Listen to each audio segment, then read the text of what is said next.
Hello, fellow armchair generals. This is Gamer 1745 here with my continuing look at Hearts of Iron 3's Black Ice 10.41. And we're going to be continuing our invasion of the Low Countries in France. But before we do that, I want to first thank two of my supporters on Patreon, Sir Toyjet and Chief. Very glad to have you there in support, as well as the other supporters. And former supporters, anybody who's supported me over there, thank you so much. But everybody else, I really would just ask if you could subscribe to the channel, hit that like button. Really do appreciate that. You can also follow me over on Twitch if you want to catch live streams and things like that. So that's all that I really ask for. So thank you to everyone. We're going to continue this, and yes, let's go. We are pushing in. Okay, we've won up here. We are still dealing with some of this. Everybody's moving to there. Major victory, Offenburg. Okay, our big defensive line here. We've won. Got the major victory, whatever BS thing that they put in. How much? 33 hours. So you get to attack again. And we're winning up here, yes. Are you winning, son? Yes, we're winning. What are we facing off against? Okay, they're going to collapse soon, even though they may be defending well at the moment. I think we'll just go to there with you. We probably don't need to keep pushing. And, oh good, we've got the fortifications there. We'll move into Den Helder. These forces here. That's just what I was. Actually, we'll push like this. Make sure that we can be somewhat aggressive here.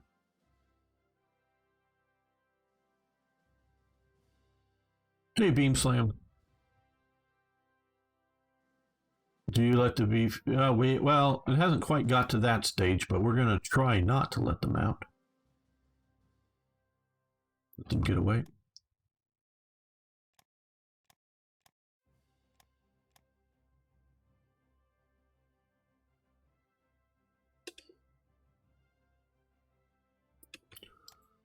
Okay, well, we've got Bruges. Battle of Compiègne. Battles of Bruges.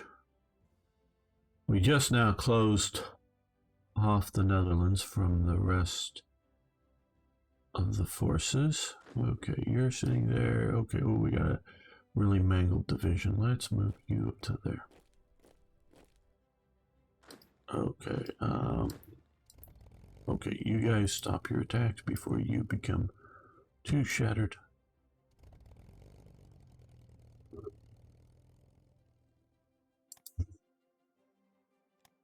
You guys can do some ground attacking. I know you're going to get beat up a bit, but air intercept. Let's go over this region. Just make sure that we are not letting them have too easy of a time with their aircraft over here.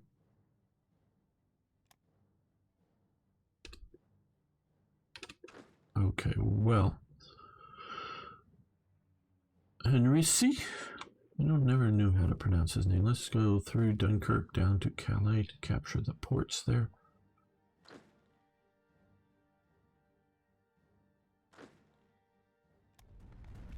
Okay, we're going to let them exhaust themselves attacking this stack here. And we're pushing straight on towards Paris.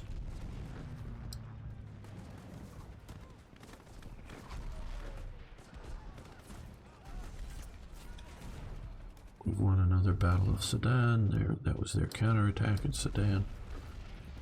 Yeah, we'll leave the HQ there. It's best. Okay, we've just taken Bergen. Okay, you don't need to go to Bergen. You can attack north. Along with... you're going to attack that way.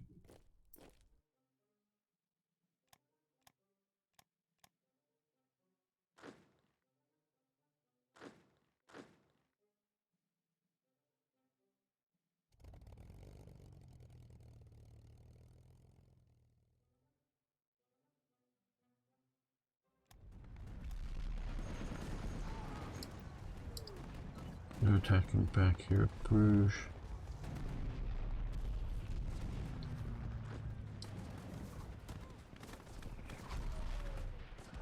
You don't want Bergen now? Okay. What's wrong with Bergen? Some sort of Norwegian thing that makes Bergen not terribly great. Hopefully they're attacking some of these better units. Okay, they're getting pretty well beat up here. We have two divisions left in the front lines.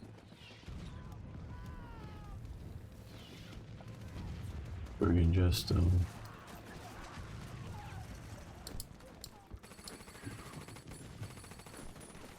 any unit not attacking. Any unit not. Yes, you're not attacking. Okay. You come around this way because we want to cut these forces off. And Von Mackensen can head that way as well. Just different, like Norwegian. I don't know. Don't know.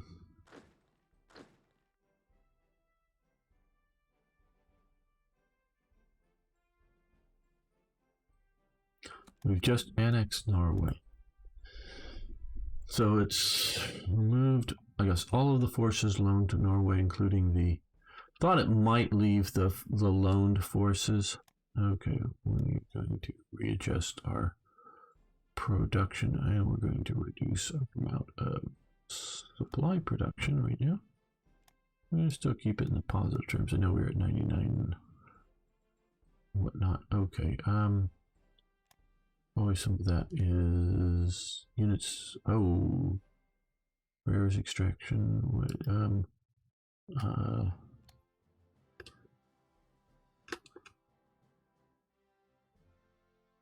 Huh?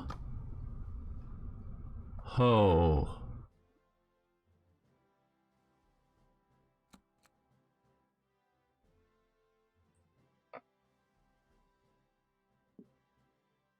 Okay, I'm saving this right here. I don't know what's going to happen when I do something now. We might have a crash. Why do we have... Okay, well, okay, steel refinery. Are those going to go fairly quickly into their deployed thing? Is there just some sort of... They shouldn't be popping up into my production queue. I mean, my... Huh. So we can drop this. Well, we'll see if we can. Okay. Well, let's... I don't remember where I was planning on putting these units or these things. This should not be a thing that they could maybe have one here. So this should not be a deployable thing. Let's see if we can deploy it and not crash. Well, no, we didn't crash. That is extremely weird behavior, people. It's supposed to be, because you're supposed to just come here and click, you know, here to say, yeah, we want a steel refinery here. I don't know if this would be called a bug or what. You know, I'm thinking bug. None of these should be popping into the deployment queue. I guess that's what we would call this. Okay, steel. Let's go here. Berlin. Coal fields, rares, extraction. And I figured out where I wanted all these to go originally. And okay, here, large coal, I guess. That just seems weird. Okay, we're stopping. What is everybody? I believe it's Eric when it's called it the Texas of Norway, in that it does stuff its own way rather. Okay. But Bergen is not an oil city. That's Stavanger. Okay, not heard of Stavanger before. Okay, large coal field there. Okay, yeah. Oh, that's, yeah.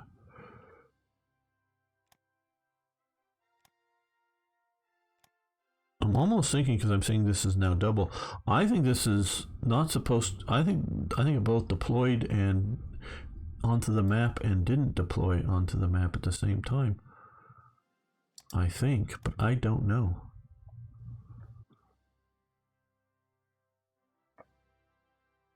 So now I just have to find coal fields that are good to put in. And no, I didn't want to interrupt our... Okay, this is maxed out coal here. Because if we look here, we go here, that's one of the places we can't deploy it. So we can't deploy it where we can't deploy it, meaning that it's already filled up. Obviously, we can't deploy it into the ocean because you can't have coal fields there or deploy anything there.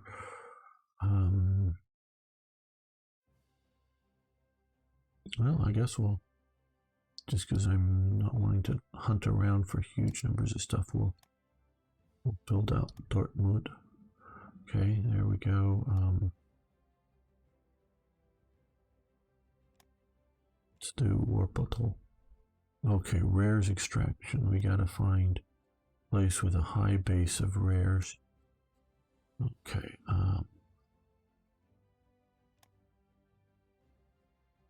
4. Well, 1, yeah. That'll be 2. Because these modifications that we see here are modifying that base number, not modifying the current number. So 5, 8. Okay, and we can put a rares extraction there. I'm going to use these. I'm not an idiot, but 6. But this is definitely, these doesn't to me seem like intended behavior.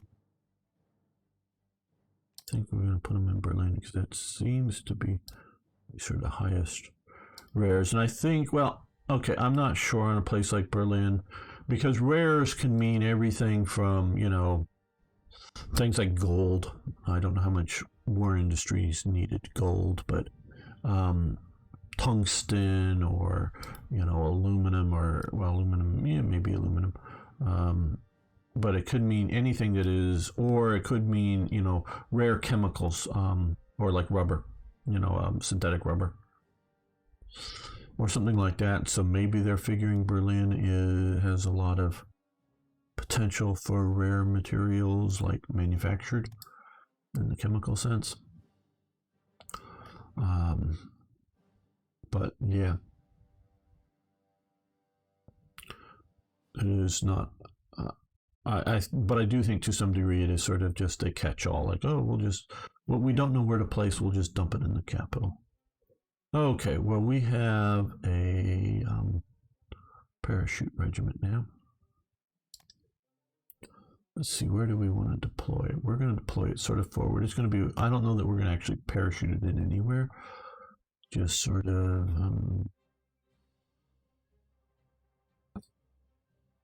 too new for that. Now, let's look for a Luftwaffe commando type leader. And I can tell the uniforms. My AAs are supposed to be more or less for anti-aircraft commands, though I would use one because they're Luftwaffe. That's like a Luftwaffe uniform, Luftwaffe uniform.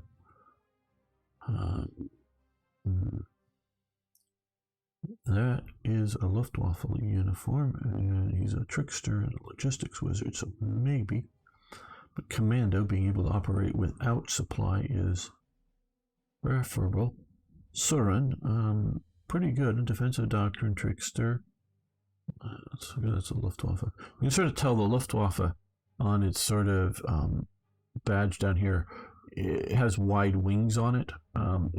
Also, the eagle is sort of more of a flying eagle than just a spreading wings eagle.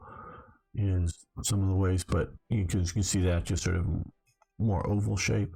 I mean, because I can't honestly see the eagle well enough to know what branch of service on a lot of these pictures are too small, but I can, that, and also the color tab. Now here we go, Brower. He actually has airborne, so supplies chance. He's a commando, meaning out of supply bonus, night attack. It says -3. I don't know, don't know. Okay, should be. So he will be our para commander. And now that we have Ardennes, I guess that's how you pronounce that. Where I wouldn't want to pronounce it Kirkness, but I think it is Ardennes.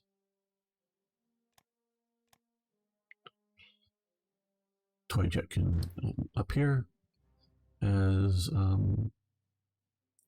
correct my pronunciation. Okay, we should have a lot of supplies or a lot of resources heading in from captured Norway. Okay, you come to, yeah, I think the port here. We want to secure these ports. You ride boldly right up there. Kirk is closer. Okay, Kirkness. Because Kirk, K-I-R-K, is Scottish for church. The Kirk. You guys head back up here just because, yeah. I don't think we need to garrison that port. I don't think. We are sort of garrisoning there by default, but we're getting ready to go after Soviets up here someday. And these elements will, some have just sort of turned over to us and will be repairing. Others we've occupied for a while, so they're fully up to current. Yeah, Kirk means, oh, okay, you add an E to it. How interesting. I did not know that there was a language similarity. We probably, the Scots probably got that word from the Vikings. Because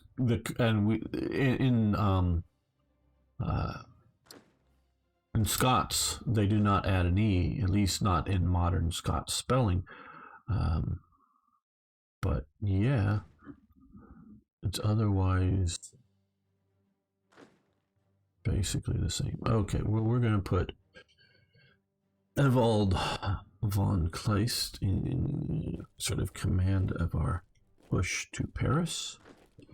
And we're going to send these guys down here with the light armor, but they have the Sturm Pioneer Battalion. I know this attack isn't going terribly well at the moment, and they're facing off a lot of other forces, but we hopefully will be... Well, let's move back to this. Means the same in Dansk. Okay, interesting. Interesting. Well, and of course in England, and I think generally Scotland, we refer to Norse as Danes generically. So I'm pretty sure that is what we're looking at. Okay, we're gonna send to reinforce that way. And yeah, it should be reasonably fast. 9, you're very fast actually. Okay, you're here. Obviously you're here, but they're pushing, so they're gonna fall in as reinforcements there. These guys are gonna move to here, to here. You could find it. No, that's not what I want to do. I want to find someone actively in the command structure. Oh, you don't have a... Well, we can add a... Okay, well, we'll put Bosch. Well, yeah, well, there was the Dane law, is called, that I would know from English history, that might include here, because Hadrian's Wall is sort of down here. The border for Scotland is sort of here. The Danelaw is, I'm just going to draw this roughly, it's sort of this area here mostly, might be up into Scotland. All along the coast, of course, the Vikings raid. The Vikings at one point do control all of the Hebridean islands, and of course, these islands out here. And they definitely, definitely raid and maybe have some outposts on the mainland of Scotland. But definitely during the Viking times, the sort of the Gaelic heartland in the Highlands and down into this area really are not controlled by the Vikings. There is actually, because of the Danelaw down here, a lot of Anglo-Saxons flee to the north, and is where I would, when you say these big blanket statements, one, you can prove me true or prove me false in at least, some small cases. It would be like Selkirk right here, is, again, for the church. In some small cases, I'm sure I'm wrong.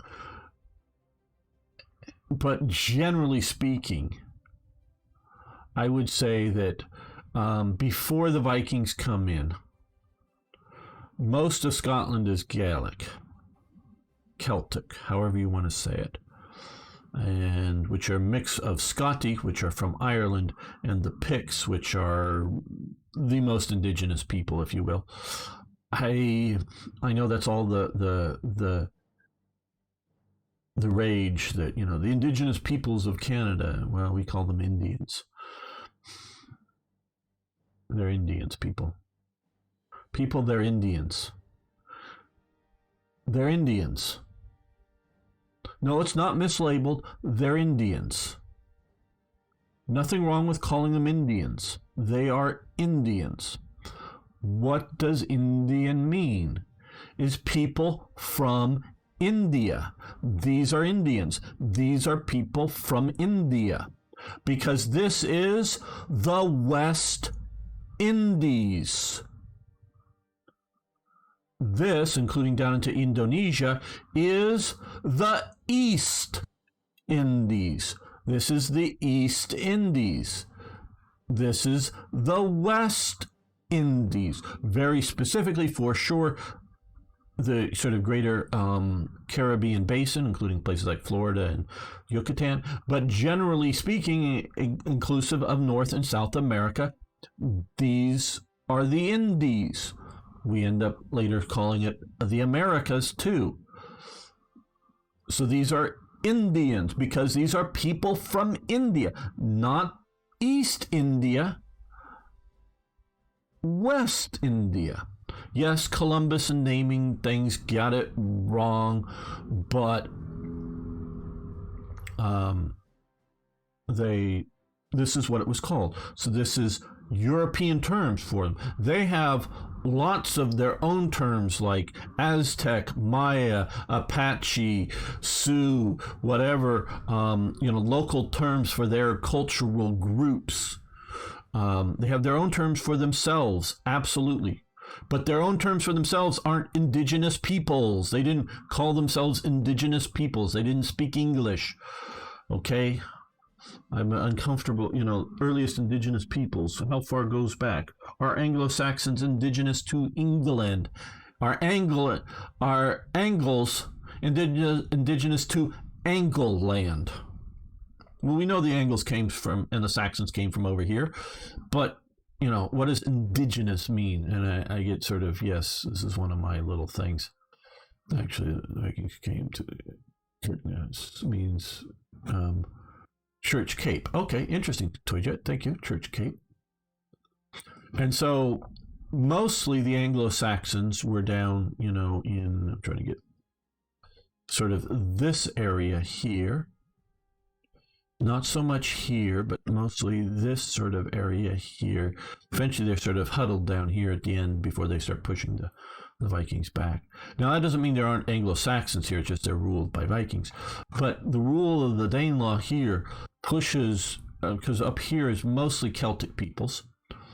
Some that are Celtic peoples, Britons from down here that have fled the Anglo-Saxons earlier into Scotland, and some are the Scotty and the Pict.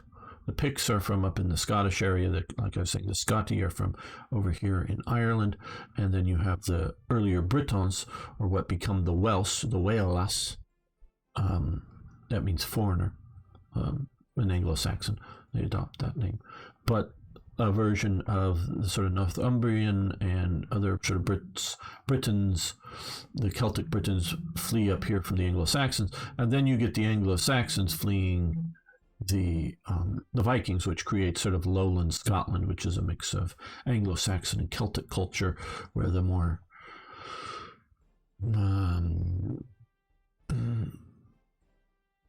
I'm trying to refrain from using the words like pure, the more isolated, if you will, less externally influenced Celtic cultures in the Highlands, and they resist effectively the Vikings. I mean, the Vikings, I think, sort of control like this peninsula and whatnot, but they're mostly out here in the islands and a lot down into England. So you got to understand something about the Vikings and the Viking movement. They were looking for riches and rich land to sort of settle on. Okay, so you got to understand it. They're looking for riches and rich land to settle on. So why the hell would they come to Scotland? It's goddamn poor farmland, and they ain't got no money. So there's no point in them battling the Scots, because they want the good rich English farmland and the good rich raid the good rich English churches. They don't want the damn poor Highlands. I mean, that's the lands that they're fleeing. I mean, it may be a little warmer, a little nicer than the place that they're leaving, but they'd rather come down and establish Dublin down here in Ireland than hang out in Scotland. So so they want to come same as it is now. Yeah, so they want to come where there's money and good living. So yeah, they ain't coming to Scotland. They ain't gonna like die for Scotland. That's like stupid of them. I mean, they secure the island just because they're the best seaborne naval elements and it gives good basing.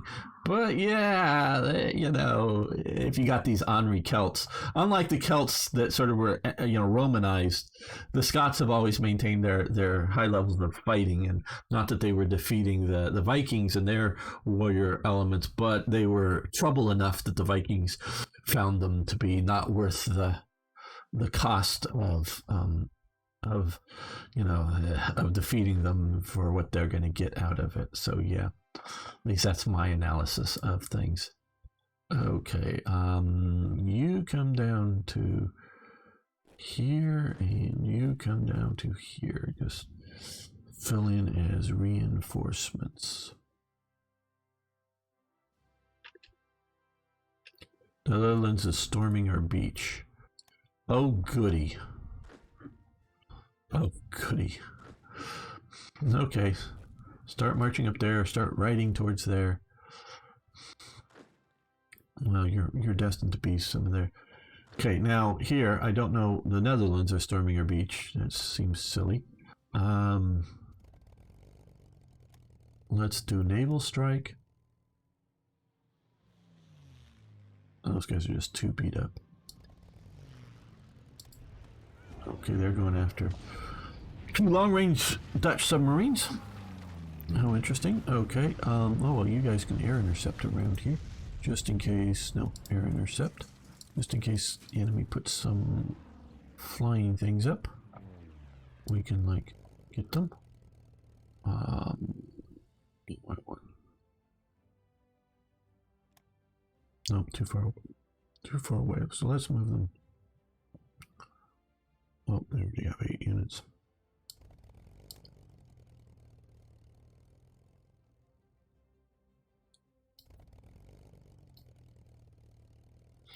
Yeah, I think we'll naval strike whatever that is out there in the water.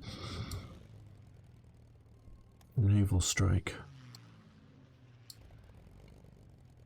These guys are beat up, but hopefully this won't be hugely. Make sure that we are air intercepting this region, just in case the enemy puts some air up against our operations.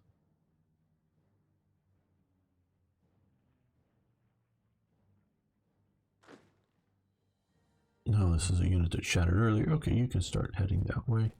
Now, so I'm not really worried about them coming here, because whatever is coming, and if it is truly the Dutch, they probably don't come. They're not coming with a huge force.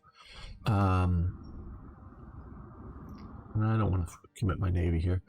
And they're just going to be here, and they won't be able to be resupplied. You could theoretically, take off from an airbase here and have some long-range supply craft, which I doubt they have, to supply in here. So they have to take this port to secure a supply route or some other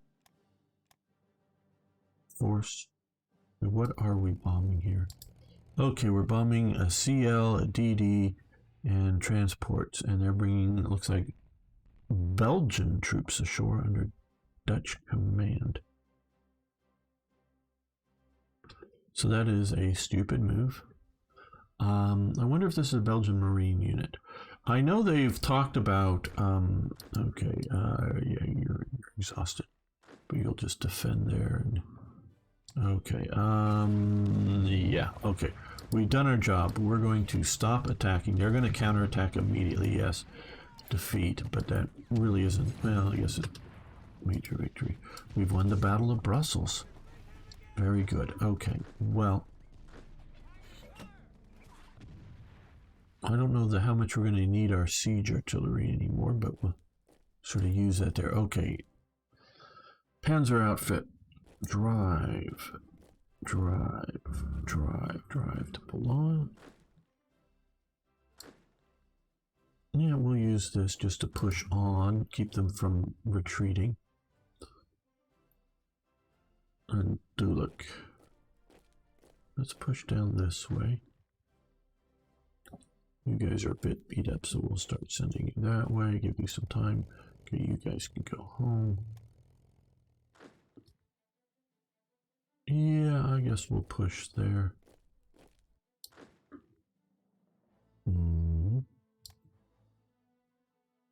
Yep, we'll push. Everybody except for him is going somewhere. And I guess he can push here too.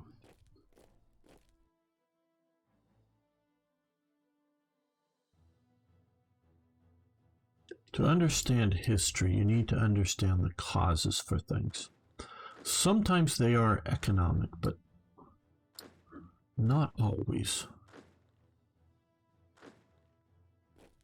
You move there. You follow up to there.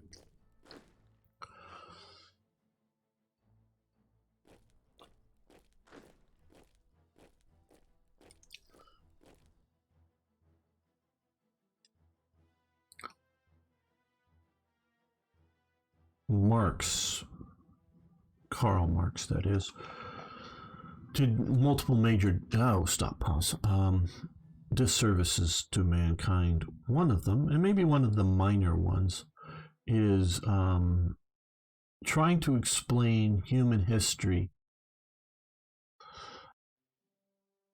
as primary motivator being economics. I think he's wrong about that. I think he is severely wrong about that. I remember reading years ago now. I still have it somewhere. Nice pocket-sized, maybe a bit larger than that. Nice book on, looking book at least, on 18th century Britain. I think that's what it was on, or just 18th century. I think it was 18th century Britain. It was just sort of, a general survey book. 100 pages or so, I don't know exactly, on the history of Britain in the 18th century, so 100 years period. So just a general work of history like that. And about a quarter of the way into the book, I just rage quit. Because I don't know the politics of the author. And they're probably left of center, as most professors are, and he was some sort of history professor or something. But everything was explained or viewed on through economics. It wasn't that he was like spouting off Marxist ideology or communism or socialism or anything, but every motivating factor for the different classes, for just everything in Britain, was all through economics. And I know for a fact, like, the most strong motivating factor in Britain in the 18th century is religion. It's not economics. And it is not fear of a different cultural group who happens to be of a different religion, so they're explaining it as that. No, it was religion was a primary driver for decision-making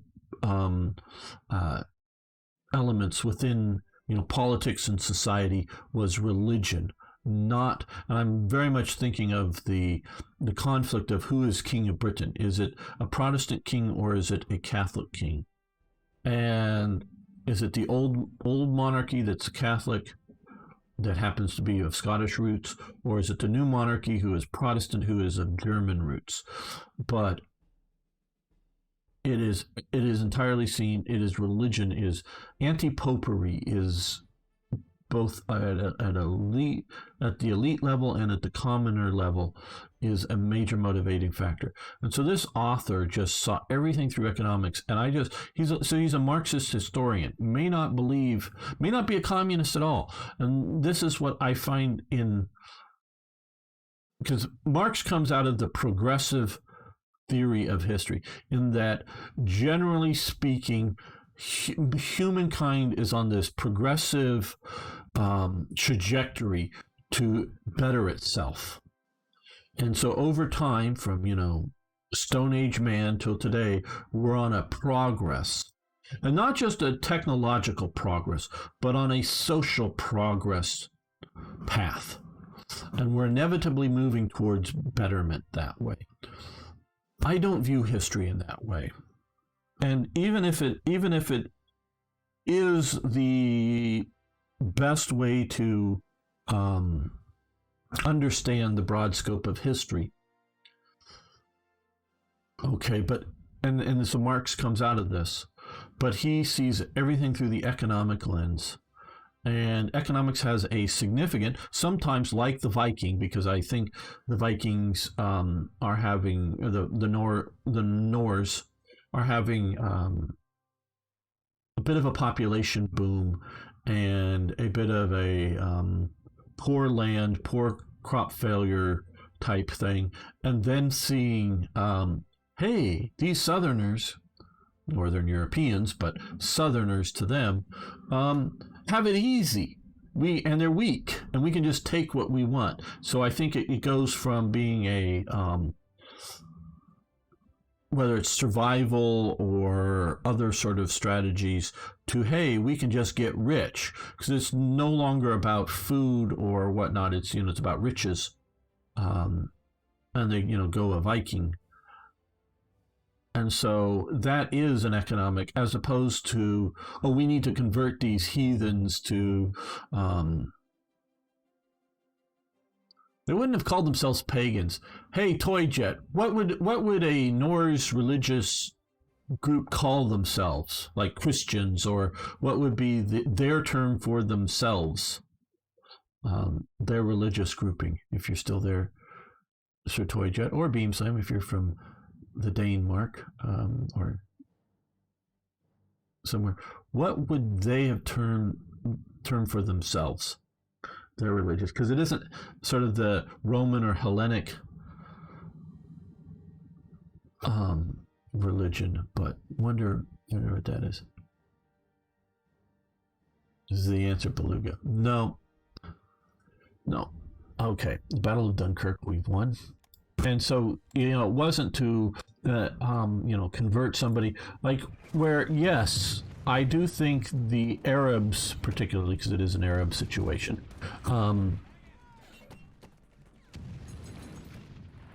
what would they call their religious grouping of it? Is it Odinism? Is it Wodinism? Is it, what would they have back then have termed themselves? Not what the outsiders termed them. Beamslam, if you don't know, Sir Toy Jet his full name is Sir Toy Jet the Flying Beluga. He identifies as a beluga. You know, he has one of these modern mental problems where they identify as weird things. He identifies as a beluga. I don't actually think he lives in the ocean, but he might tell you that he does. So yeah, that's sort of Arno's joke that he's doing there. Airborne assault tactics advance. Yeah, that's maybe something lost to history. I don't know. Presumably somebody knows, but what they would have called themselves. I'm always interested in these kinds of things, as you know. All right, airborne assault tactics advance, and that is, I think, down. Oh, maybe that's under air. Okay, 1939. We will continue that because if we're actually like parachuting into somewhere and even parachuting on top of somebody, we want good assault tactics. Oh, we enforce conqueror on Belgium. Okay, cool. Yes, jokes. Asteru? Okay, Peter. Gade? Asteru? I don't know. I've not heard of that before. Battle of St. Dengen, because basically the Dutch or the Belgians have given up, not the Dutch. This is what I sort of expected to happen: is forces that had been up in Norway, forces that had been given to Norway, revert to their old controller and try to save themselves. I believe they would have called themselves something along the followers of the gods, or possibly simple. Okay, Asterure. Okay, cool. I did not know that. Thank you, Toyjet. I figured you might have to look that up, but I didn't know how much was generally known about things like that. Okay, well, you're attacking there already. All right. Well, what's this? Lille. We would like Lille. There was a battle for Lille. I think Rommel was involved in the battle for Lille. So yeah, okay, good. But he's definitely involved in stuff operating around here. That's for sure.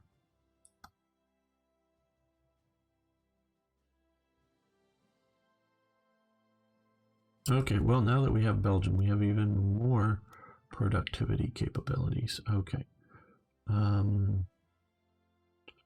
Right, okay. Well, we have a lot of these, but we're seeing a lot more invasions.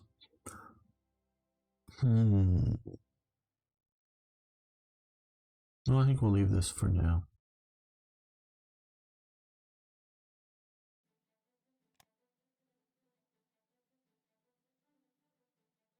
Also was the main strain of gods of the north. Religious beliefs, yes. True or pro is belief. Okay. Very good, Peter. Good to have you here, Peter. God, I haven't seen you around that I remembered, at least. At least not posting.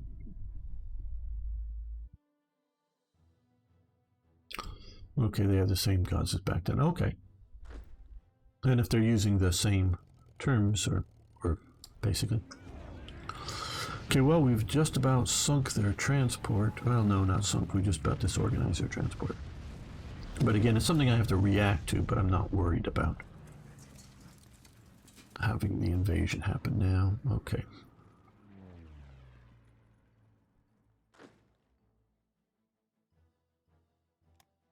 Battle of Dunkirk, good.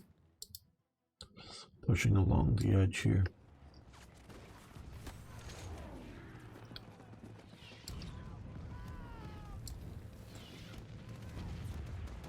Yeah, oh, they're gonna try to head that way. Well, whatever.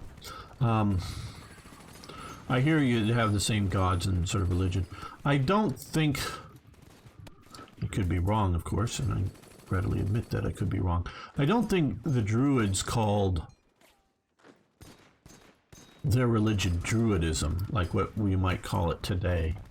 At least that's my I don't think they would be calling it that. So what a group that, and I also have to wonder how much the same belief is actually that kind of idea. Okay, how good of an attack are we doing? Okay, no. Stop. Yeah, major defeat. Well, maybe, but we're not pushing there. The point of pushing down here is to Well, it would be lovely to actually cut off, but is to slow reinforcements heading to Paris, make them go around more and take longer time to get there.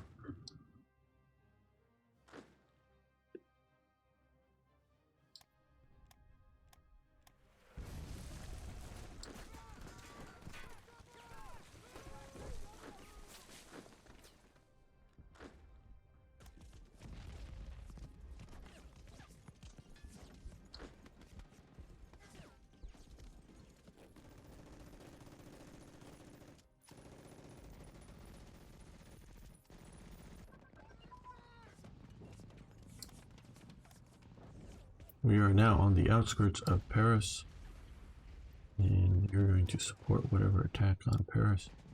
Okay, armor spearhead has advanced. Okay, I think that is down here, and I think armor spearhead, yes, 1941 model. Well, I think we have other things like down here, lots of 1940 attacks that we should probably resistance support. Okay, we're not going to do home front coordination.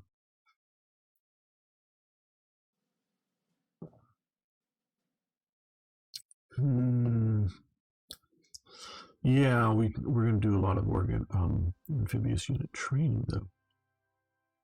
We don't have any Marines yet. Have some HQs, but no real Marines. These are all some. Yeah, but we're going to be having these guys defending their coastline.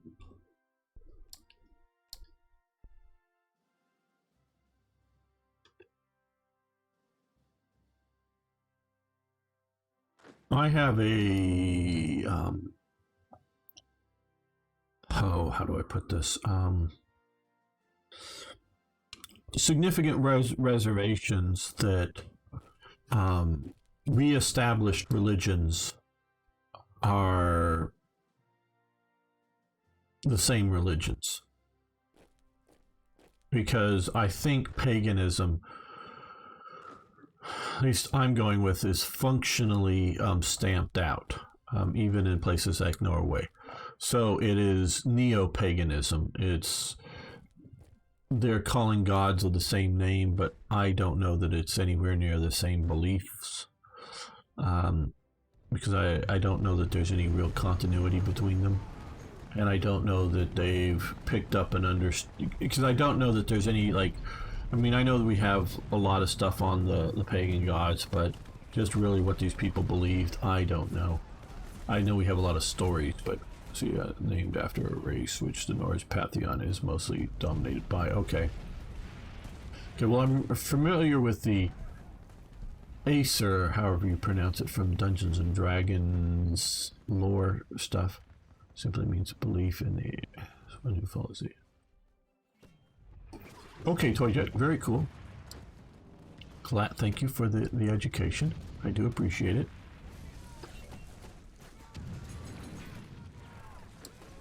Okay, you guys charge up into here.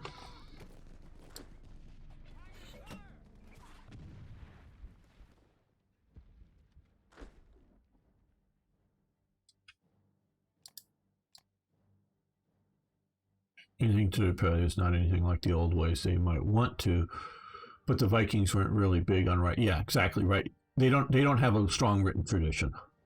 Most texts we have from them are Christian monks, and they had their own approach. Yes, absolutely. Ray Barber. Yeah. Yeah, no, that's a lot of it is who was writing, how is it understood. A lot going on there, a lot. And, there's a lot of, a bunch of it I think is well-meaning, neo-paganism, but it's a revival of what I see as something that is lost, not a, but it's something that's lost, not just like, oh, hey, somebody recorded, whether in writing or like on audio cassette or audio or video or whatever, but recorded the complete beliefs and works of something, and they truly believe that this is truly the exhaustive belief settings of something. Like, you could do something like that with all of the commentaries and whatnot in Islam or in Christianity. So you have, the works of Thomas Aquinas and all these other, Christian thinkers all written out, that if you were to package all that up and someone were to understand, because you have to understand language, you have to understand the meaning of it, the context, meaning and context have to be understood. And if you have all that understanding, and then everybody stops believing it, and then someone opens up the time capsule, but it's all the information there, is they can start believing it again if it's all recorded in a manner that can be understood. And it could be a revival, but it's not a revival of something lost, but just something that hasn't been practiced, versus trying to figure out something that we don't have any more of. And so that's sort of my thoughts on a lot of these neo-paganist, neo-druidic, other sorts of religions. I think a lot of other ideas have crept into them. Well, these guys are just about done. These guys are just about done. They're really trying to push hard there, and they're pushing hard up there. But here we should be fortified in our forts.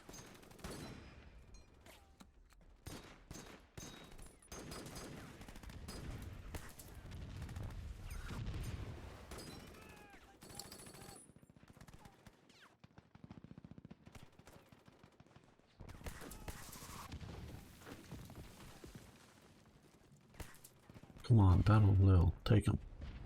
I almost got them. Just get the British and you're gonna go. But we did take out a lot of forces here that when the Belgians collapsed. Form Panzer Group Guderian, not just yet. Guderian's busy. Okay, now's the time to start looking at. We understand their culture as the world is so much. Yeah, same goes for the Christianity and what is being practiced and believed today. Oh yeah, no, Christianity has a contiguousness to it, absolutely, but it definitely changes over time, and it definitely changes significantly in the first 400 years after the death of Christ. Because at the time of the death of Christ, it was entirely understood as a new mode of Judaism, and had yet to expand into the Gentile world, and it changes as it's Romanified. The understanding of Christianity, very much so. And yeah, we can definitely, through some of the writings, understand some of the major ways it's changed. And it just has, it's not the same viewpoints. Okay, we're not going for combined arms bonuses. Maybe if we get enough extra HQs at some point, we will add them there. I like this. It gives us some piercing of 6, because if we don't have that piercing, it goes down to 0. So it's not very good piercing at all, but at least we also have anti-air, so if they're doing airstrikes at our landings, and a decent garrison chance of holding off stuff. So we're building a lot of these. And why don't I just click a bunch there and just habit? I'm not saying what I'm doing is better, just habit.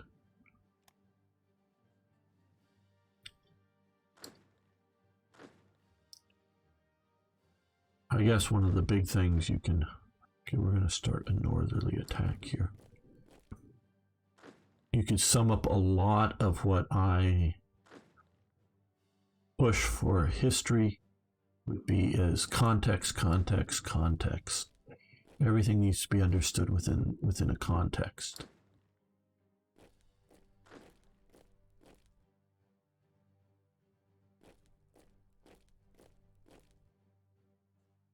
YouTuber, I guess, Peter, my profession. So does that mean sort of unemployed? Yeah. No, you need to get involved there. I just don't want to leave these guys unpressured, because they'll move more and more troops down to Paris. Which we're doing fair right now, I would say. You're holding the corridor open.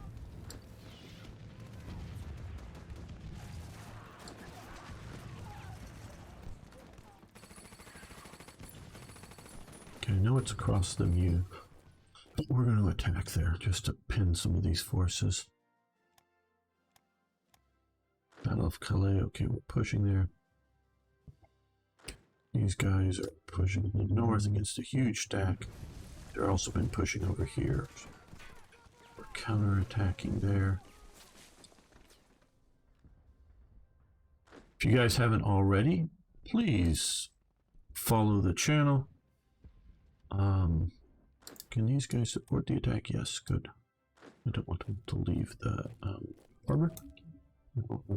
Over here. No. Oh, no. Okay, come here.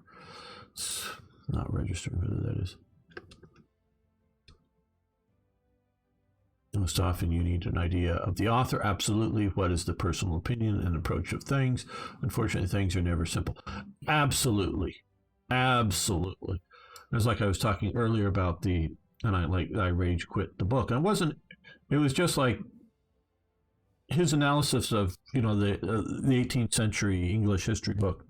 It wasn't that what he was saying was, facts were incorrect, but just his whole explanation of why the world was working the way it was, I think, was entirely wrong.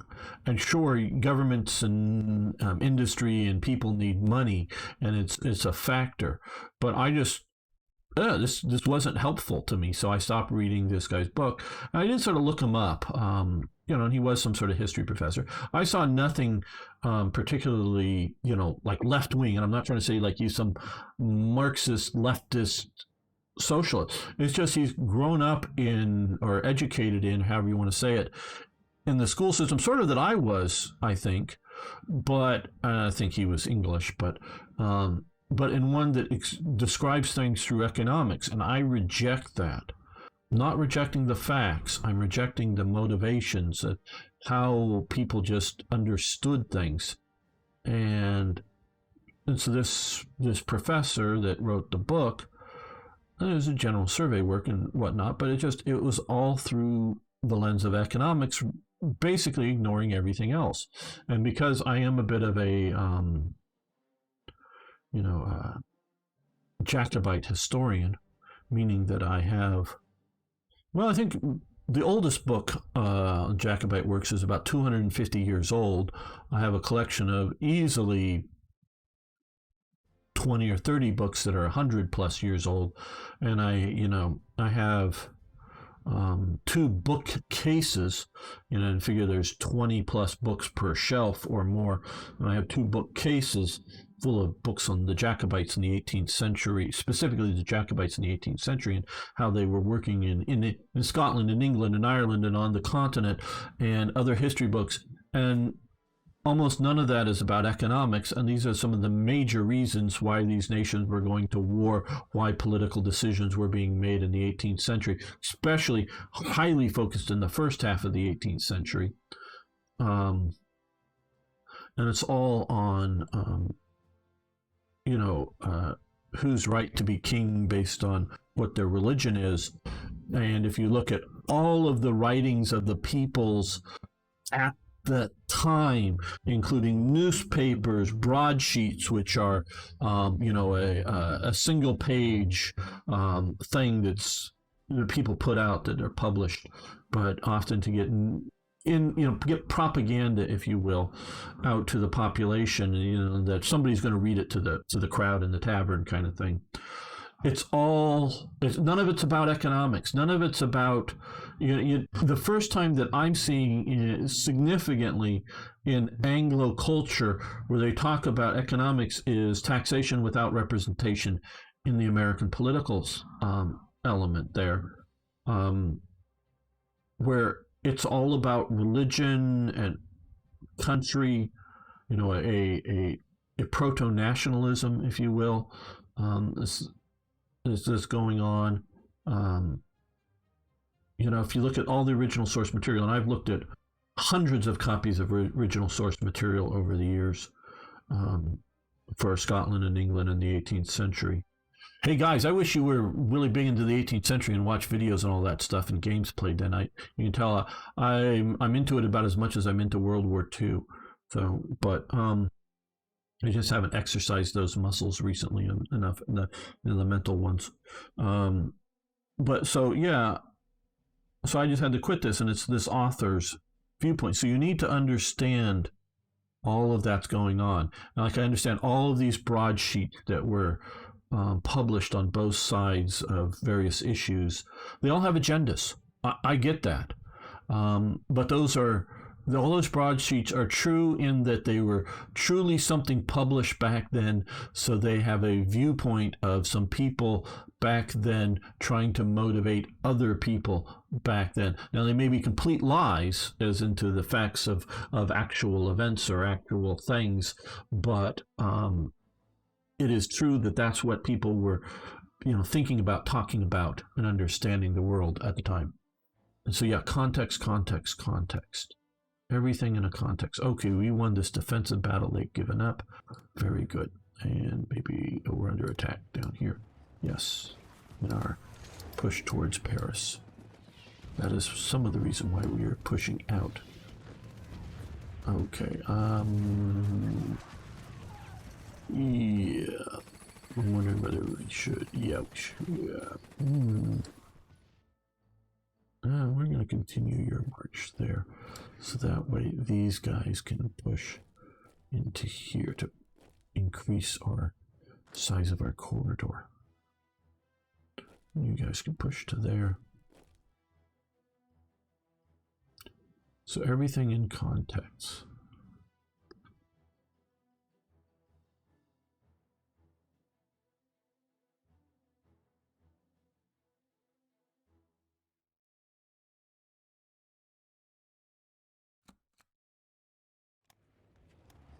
Okay, they're pushing back on us again. Fine, let them. I do not care. Okay, so far look like we are winning here. Okay, I wanted to see.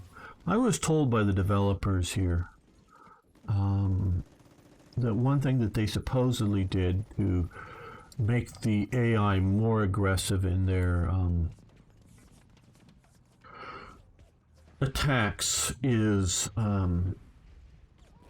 change things so that we want to keep you here. We want to move Army Division there. Is to make Marines attack much more aggressively.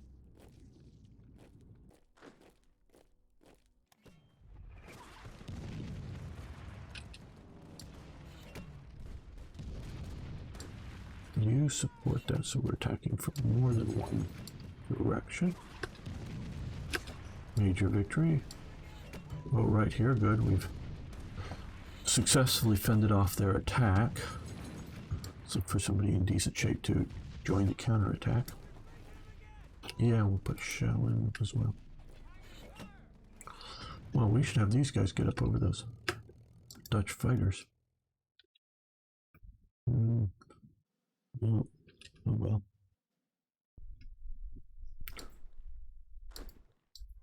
Come on, Lil's being a bit of a difficulty. Come on, push through there, guys.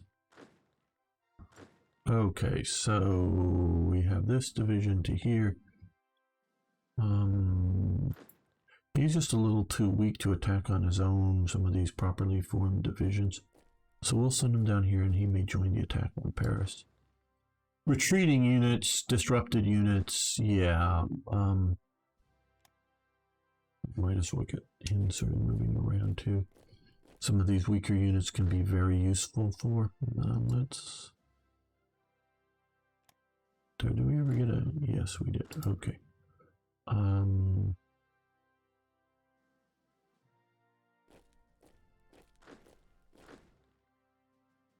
Right. Again, our motivation is to try to cut off forces like from that are still out over here from moving towards our main attacks towards Paris.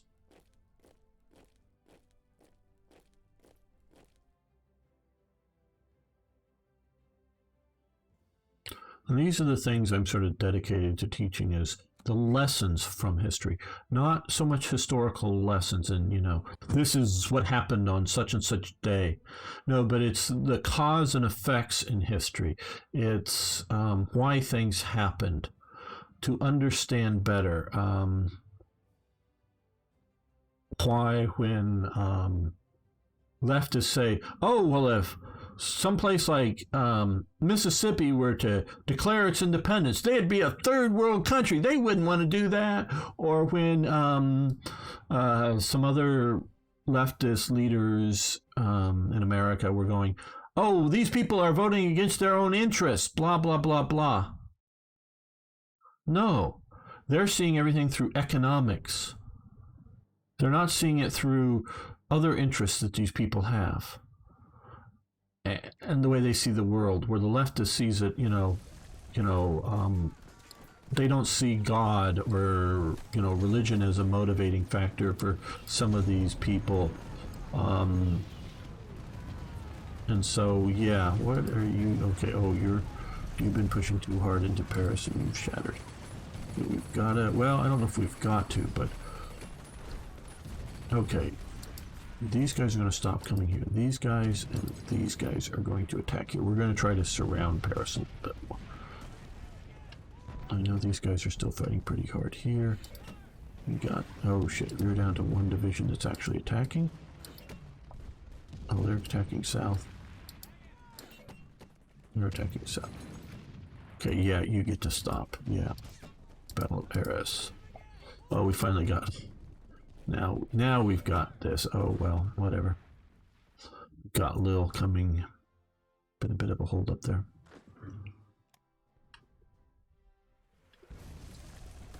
Yeah. Well, hopefully they can hold off from their counterattacks.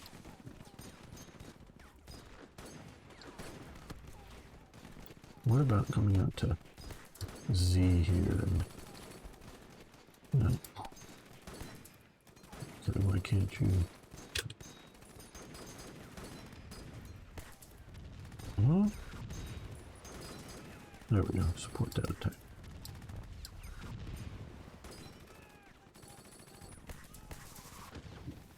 Because we really don't want these guys to get away. Like as in somehow Dunkirk it from the north up here. So we want to keep pushing these guys. Von Mackensen, yeah, you can step back from the attack. Let the other guys go forward into it. Capital ship surface radar is advanced.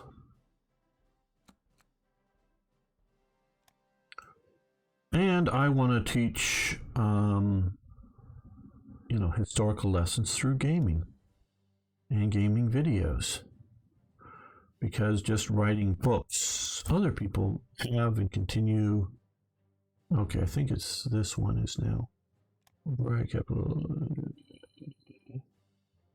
Air control computer. Okay, so we can do this now to increase the battleship's effectiveness that we currently have. So I don't plan on building too many more battleships. Okay, so we've got Calais. Let's push down here towards Boulogne. And let's just generally also push this way too. long until you 7 hours.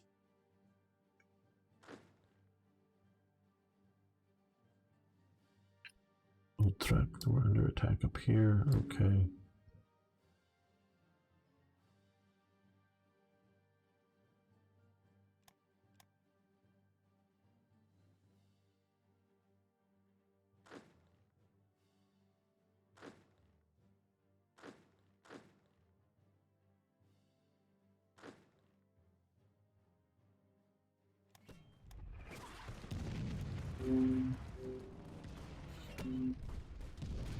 Hello, Michael. How you doing? You're busy, but any chance we get to see you play in the near future, maybe? Whole discussion. What is the objectives? What is the correct way to see things, or what color of the glasses you look at things? Yes, absolutely, Beam Slam. Victoria 3. Well, I know it's been announced. I don't know when. I quite honestly haven't paid close enough attention to if they've given a timescale for release. There's a chance. And I just don't know. Here, and will you watch it? Would be the question. I've just really sort of opened up Victoria 2. I've not really played it. And I'm not saying just will you, Michael Fox, watch it, but will the viewers watch it if I make videos on it? That is the question. And I just don't know the answer to that. I'm not anywhere near on anybody's list that I know of, and I could ask of getting a free copy of it. So I'm probably going to have to buy it. And don't take this as like I don't want to play it. It's more. It's like what happened with. Now I know it's a different game, and people immediately lost interest in it. But Imperator Rome, which they've gone to the point of now basically canceling any future work on the game, so it's failed that badly. So I understand that, but why that is a bit different. So I don't know.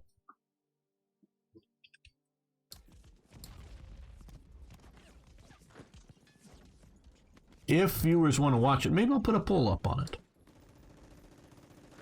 That's what I'll do. I'll put a poll on it to see if enough viewers want to watch it. Okay, capital ships. Okay, search radar. That was that one, and it is now. Okay, well, we could do capital ship AA control computer.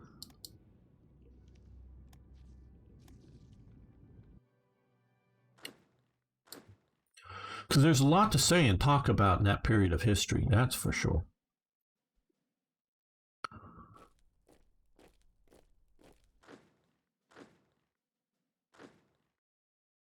Leibstandarte is pushed all the way back to here. Okay, guys, you're going to have to stop attacking because you've got to defend this corridor now. Until at least we get things pushed in here. Okay, you come up to here, you come up to here to guard the coast from counter invasions. We have to protect the ports. We have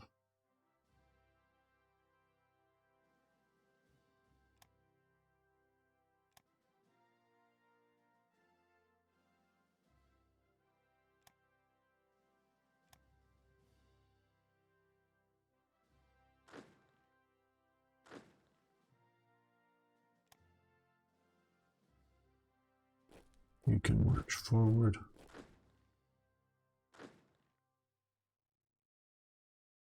Uh-oh. Division shattered up here in our attack.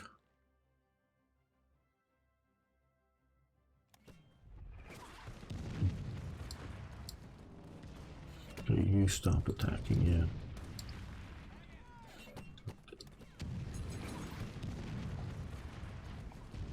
I thought that would have been an easier attack spot.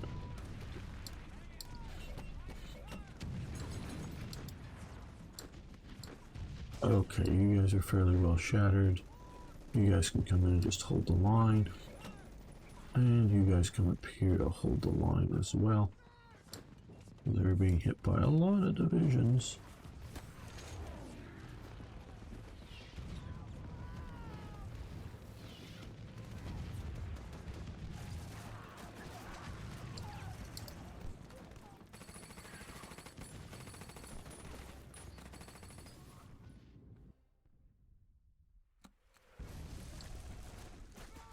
Okay, well, we have a lot of garrison divisions coming. I don't know how many we'll need. People just who are watching and who haven't watched my other series on this topic I'm so used to playing with TRE and GGA, which has between them a lot of, particularly GGA more than TRE, but has a lot of spawning divisions that you pay for. They're not free. You gotta pay for them. Though sometimes they're cheaper because they are sort of meant to represent, like, oh hey, we've got a bunch of these Belgian rifles that are Mausers but take different bullets than the German Mauser rifles. So yeah, garrison troops garrisoning, the Netherlands and Belgium and whatnot, or hey, even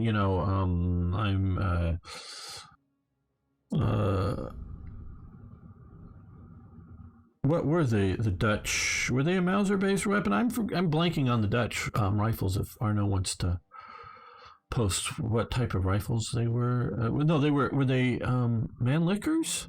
Oh boy, I forget. Or captured, Lebel rifles or the Mas 36s of the French.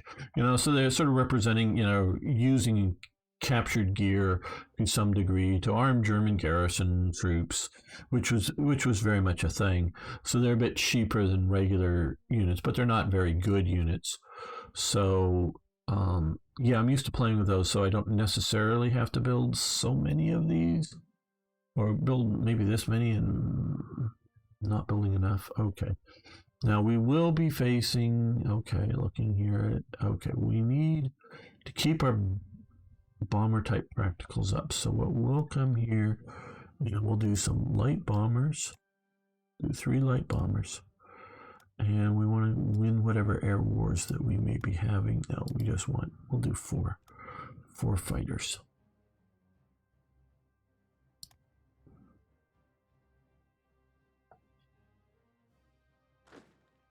Things for the Battle of Paris aren't looking terribly good at the moment. Gross Deutschland's about ready to tap out. Okay, before they get counterattacked, you guys. And of course, I very well may be doing the wrong. Oh, actually, we're just going to move you to there because we're going to move the motorized force down here. Better to surround Paris a bit more. I will very much state that I was sort of hopeful that we would just, race into Paris and find I knew there'd be some garrison forces there. Come that way, we're going to swing maybe around like that.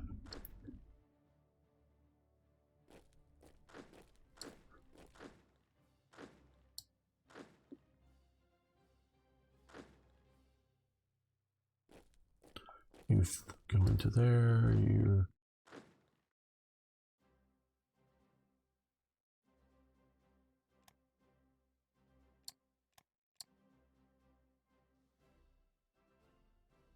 And we're doing well, it's just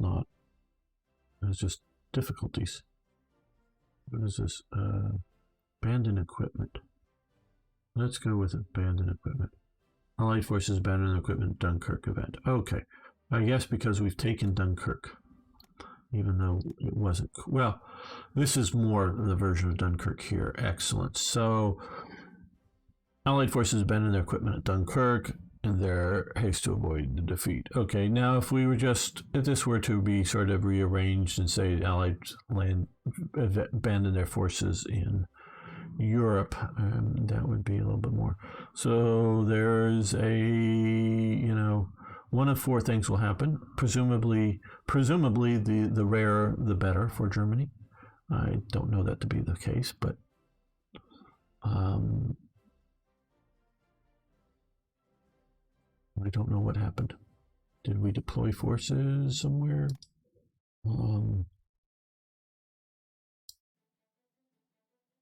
There we are. Okay, so we've got some light vehicles, some abandoned anti-aircraft, and abandoned anti-tank units. Totenkopf are up here, right? Okay, the Fallschirmjägers are pushing here. Okay. Now we have, no, I don't want that. I want this. We have, where did they get to? Where did they get to? I know we have some down here, but I thought, here again I go thinking, oh hell, look who was hiding under this defensive unit, a nice motorized division. Oh bloody hell. Not that we're winning or losing without it, but it would be useful. I thought I moved them more up into here. I don't know. Okay. Well, we will drop it. Can we put them here? Oh, I don't know. Okay, we will take this infantry division, drop it here, and we're going to come here, and we're going to grab this and this. We're going to hit R, and we're going to put these over here. And we're going to come here. We're going to get a sort of standard German. I consider skill level 3 as sort of standard German officer level or general level or of skill. Yeah, standard division. And let's start moving you this way. Let you get organized as you move. Okay, this is just behind rivers, so we're going to attack, attack, attack. We'll see how that, and you can see how this is going.